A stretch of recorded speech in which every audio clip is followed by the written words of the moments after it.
Welcome again to our weekly online Bible study here at Pine Valley Church of Christ.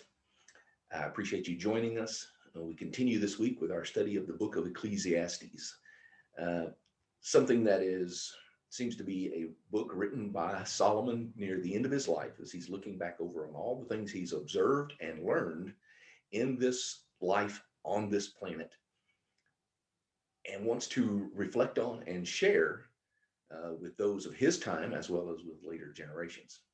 And so it's similar to our study of the letters of Peter in that he wrote those at the end of his life. But Solomon, of course, takes a very different approach to the whole thing because of the extraordinary wisdom that God has given him. And we're going to look at that. We did a introductory lesson last week. If you haven't watched that yet, I hope you will do so. It has more introduction type of information that sets up this study. But we want to get on with our screen share here so we can begin to look at some stuff together. And so as we come to the book of Ecclesiastes, I mentioned last week, we're entitling it the Bonfire of the Vanities, referring back to that 1497 event in Florence, Italy, where Dominican friar Guillermo Savonarola convinced the people that they needed to get rid of anything and everything that might lead to sin. And so they created a great bonfire and they threw books, paintings, cosmetics, and many other things on this great bonfire. And throughout this book, Solomon takes a look at all the different approaches that he has seen human beings and himself take in his life to find some kind of meaning and happiness, and ends up throwing it on the bonfire because they are completely meaningless or futile. And we are introduced at the very beginning of the book to the teacher. The NIV here has the words of the teacher, a son of David, king in Jerusalem. Other translations translate it preacher. I think teacher fits better what's going on, because as we go along, we notice that someone else is writing this down. That's why it is introduced the way it is.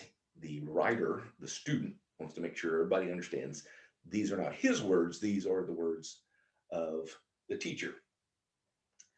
The teacher, later in chapter 1, beginning in verse 12, refers to himself as king over Israel in Jerusalem, and I devoted myself to study and to explore by wisdom all that is done under heaven. This truly fits with the picture that we have of Solomon over in 1 Kings chapter 4, which we'll look at in just a moment. There it's recorded that he had greater wisdom than anybody else, and that his fame spread throughout all the nations. People were coming to him, and that he, verse 32, spoke 3,000 proverbs, songs numbered 1,005, and he spoke about plant life, from the cedars of Lebanon to the hyssop that grows on the walls. He also spoke about animals, birds, reptiles, and fish. So this is an individual. He just didn't come up with a bunch of little pithy sayings as we have recorded in the book of Proverbs. In fact, he had a whole lot more than what are recorded in Proverbs. And he wrote songs. He got into the study of plant life and animals and just the world about him. And God had given him this great wisdom and understanding. And people came from all over the world to listen to him. And the book of Ecclesiastes is kind of written as if it was written for anybody who was seeking the wisdom of Solomon. And it's not so much from a Jewish standpoint, it is much more from a world view standpoint of how he gave himself to all this kinds of study, all these different kinds of pursuits in his life, which we'll look at more as we go along, and what he learned from all of that, especially toward the end of his life, as he wants to relate it to anyone from any country, any culture. Everybody can understand the approach that he takes here. You don't have to be or come to a lot of understanding about Jewish thought at the day and time. But we have this teacher that comes out again toward the end, where he talks about chapter 12, verse 9. Not only was the teacher wise, but also imparted knowledge to the people, and he pondered and searched out and set in order many proverbs. The teacher searched to find just the right words, and what he wrote was upright and true. And so this is obviously someone who's summarizing, and he has written down what he has learned from the teacher. I wanted to refer to this quote again that I mentioned last week, just sort of helps keep in mind what we are looking at. That the Book of Ecclesiastes is an essay in apologetics. It defends the life of faith in a generous God by pointing to the grimness of the alternative. And that comes from Michael Eaton in his commentary on the Book of Ecclesiastes. But it's very important for us, I think, in looking at Ecclesiastes, that we do begin at the end. We look at the conclusion he's getting to, because as you read through, there are long sections of very pessimistic, cynical approach or look at the world around him. And this phrase that everything is meaningless or utterly futile is the way the Jewish Publication Society translates that.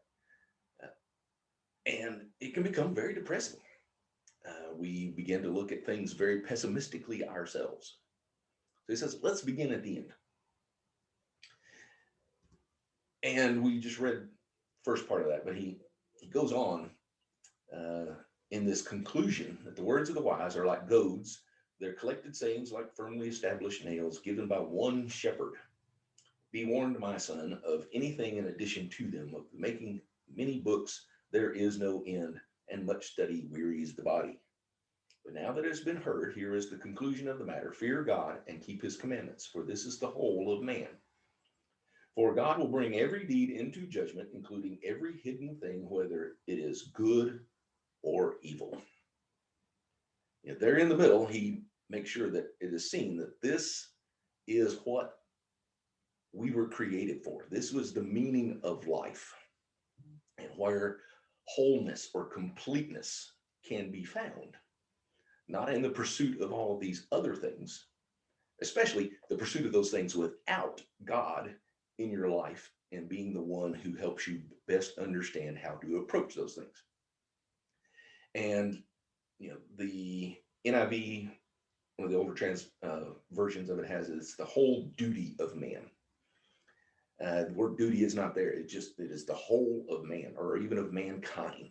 It can refer to, because every human is created for the same thing.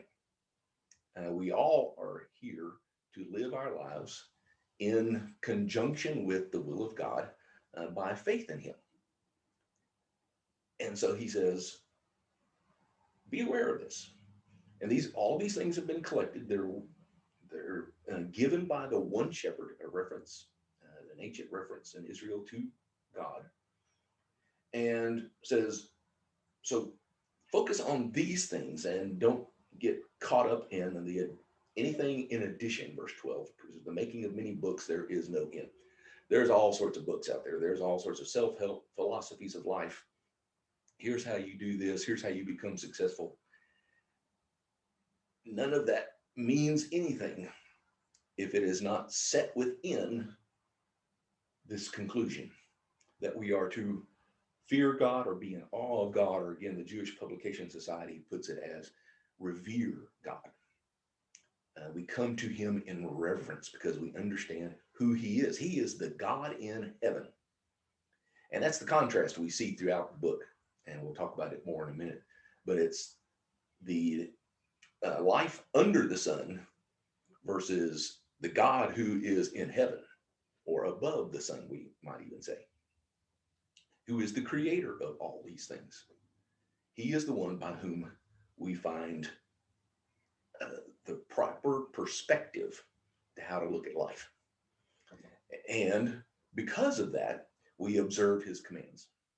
And as I mentioned in the sermon, this is important to see, and it comes out at the beginning of the book of Proverbs as well, that The fear of God or the reverence of God is the beginning of knowledge. It's important that we see how this flows. Sometimes we get caught up in thinking ourselves or even telling other people, well, what you just need to read the Bible and do what it says. You just need to go to church. And we never spend the time to help them understand why. And it is out of our reverence for God and who he is, that he is creator of all things, and that he will judge everyone in the end. Out of this reverence, then, we observe his commands from the right perspective and from our hearts. It can't go in the opposite direction. That was the problem of the people of Israel in the time of Isaiah and the other prophets, who, they were observing all of the rituals, they were giving all of the sacrifices, and Isaiah tells them it doesn't mean anything if your heart is not in it. The Pharisees in Jesus's time had their checklist, and they had their traditions, and they had everything, put down in what they thought was proper order, and here's how you do, and you observe these things as we think you should do it. And Jesus tells them, you're coming at it from the wrong perspective. It's not coming out of your heart. And that's the focus of the whole Sermon on the Mount. So make sure it begins in the right place, and then you will end up in the right place, because you will observe his commands, and motivated to do so because you know that every life will be judged. So this keeps everything in its proper perspective as we begin to look at this life that is going to be picked apart, basically, by the teacher through the book of Ecclesiastes. So now, if we go back and look at the very beginning, those first few verses, down through verse 11 of chapter 1, he begins with that well-known statement: meaningless, meaningless, says the teacher, utterly meaningless. Everything is meaningless. Again, the Jewish Publication Society uses the phrase utter futility. There's nothing here to bring about real, permanent, eternal happiness and meaning to life when we only look at it as he introduces to us in verse 3. What does a man gain from all his labor which he toils under the sun? Here is the introduction to what he is examining and what he is comparing a life of faith in the God in heaven to the view of the world by humans under the sun. Well, what can he gain from all of his labor and his human achievements? And a natural answer for us would be, we find fulfillment, we make a paycheck, we can pay our bills, and we can talk about all these things, but it tends to lend itself, when not accompanied by a faith in God, to a view of self-achievement, self-reliance, and thinking that we have to accomplish all this, which can lead to utter despair, or it can lead to great conceit, when we are successful, and that we don't need God. Or on the other hand, again, that utter view of despair, feeling of despair, that we just can't get anything right. God doesn't love us, doesn't care about us. And that's what he's presenting here. And it's the generations come and go, and the earth remains the same forever. He turns now to creation and talks about everything is set in motion. Everything's doing the same thing all the time. Sun comes up, sun goes down, rivers flow into the ocean, but the ocean never fills up because the water flows back to where the rivers come from. And everything is moving along. It seems like it's all, that part is working properly. But sort of the idea is nothing ever changes. And he sets this in the midst of his comments about human achievement in the first few verses, and then he picks that up again in verse 8 and following, and talking about this is just the advancement of history. We think that we've achieved so much, done so many things, but in fact, he says, there's nothing new under the sun. Now, this is not a statement that says that before the flood, ancient civilization had advanced so far that it had airplanes and could go to the moon and had fiber optic cable and had cell phones or any of that. He's talking about humans. And we're going to see throughout this book a lot of comparisons with the first 11 chapters of the book of Genesis. And that's what we have here. Yeah. Even after the flood, the world went back to working like it had before. And humans went back to being the way that they had been before the flood, which was completely evil in their actions and thoughts all the time. And it is within that God sets out his plan of redeeming or saving, renewing his creation, humans and the creation itself. But here it's just, it continues on even today. Human beings do not change, at least under the sun. Without any faith in a creator and a God, we look at the world around us and it just, everything's going like it was, always has, even human evil and disappointment. And it just doesn't seem like there's any hope. And he's going to continue along this line of thought, as we'll see starting in verse 12 next week. But he begins to give us glimpses, before he gets to that final conclusion that we looked at in chapter 12. He begins to introduce this idea of faith and the God in heaven, and seeing where we can truly enjoy the life that he has given us, where we can actually eat and drink and enjoy the life that God has given us when we're looking at it from his standpoint and faith in him. And that is the focus of this beginning section, just throwing it out there, and it's going to define it even more in greater detail in the chapters to come. That life under the sun just doesn't change because we don't change, because humans continue to be selfish and sinful. And our only hope is to put our faith in the one true God. And it takes us back. As we go forward, we're going to see him throw on this bonfire all these different things that, if you look at them, a lot of these are things that most people, one or more of them, put their real hope in as to giving them some kind of happiness or meaning in life. And throughout, he will say, under the sun, none of this really matters. It is utter futility. But all of these things can find meaning and can give you joy in life if they are coupled with a faith in our God who is in heaven. And as we go back to that final comparison, remember to fear, be in reverence of God, and keep his commands, for this is the whole of mankind. For God will bring every deed into judgment, including every hidden thing, whether it is good or evil. Back in the introduction to the collection of Proverbs 1:7, Solomon writes, the fear of the Lord is the beginning of knowledge, but fools despise wisdom and instruction. And that is the comparison that we are going to see throughout the book of Ecclesiastes. The life of real wisdom, which is found in reverence of the Lord, versus the foolish life, which is the selfish life. It is the self-reliant life. It is a life that does not give itself over to our Creator, our God who is in heaven, who we are blessed to have revealed to us by his son, Jesus. Which leads me over to the book of John, beginning in chapter 14.